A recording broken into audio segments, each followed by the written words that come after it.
ఏం చేశారు? ఎందుకు జైల్లో పెట్టలేదు ఎవరిని? లేదు అప్పుడేదో డ్రగ్స్ అని చెప్పేసి 25,000 కిలోలు ఎంతో చెప్పారు. అసలు ప్రపంచంలోనే అతి పెద్దది, ఆడి పేరు ఏదో చెప్పారు, బ్రెజిల్ స్మగ్లరు సో అని చెప్పేసి. మరి ఏమైంది దాంట్లో? ఎవరిని ఎందుకు అరెస్ట్ చేయలేదు? జగన్మోహన్ రెడ్డి ఎందుకు అరెస్ట్ చేయలేదు? డ్రగ్స్ అసలు ఎవరిని ఒక్కడిని కూడా పట్టుకోలేదే.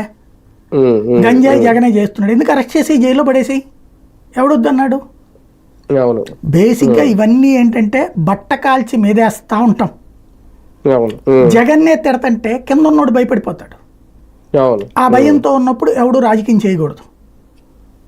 రాజకీయం చేయడానికి వనకాలి. ఇప్పుడు మీకు ఎంపీటీసీ జెడ్పీటీసీ ఎన్నికల్ని ఎందుకు ఆ రోజున తెలుగుదేశం బాయ్కాట్ చేసింది? తట్టుకోలేక. అందుకే కదా అప్పుడు అన్నారు అప్రజాస్వామిక పాలన నడుస్తుంది. ఇప్పుడు సేమ్ ఇవాళ వాళ్ళ ఉద్దేశం కూడా ఏంటి? రేపు పంచాయతీ ఎన్నికలు కానీ రేపు జరగాలి కదా, వచ్చే ఏడాదికి అట్లా జరుగుతాయి.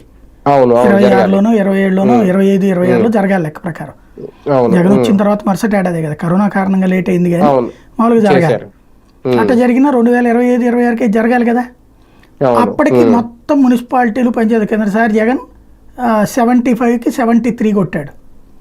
కార్పొరేషన్స్ 100% కొట్టాడు. జిల్లా పరిషత్తులు 100% కొట్టాడు. వీళ్ళు ఆ 75 కూడా 75కి 75 కొట్టాలనుకుంటారు. ఆ తర్వాత 23లో 2 పోయినట్టున్నాయి, 3, 2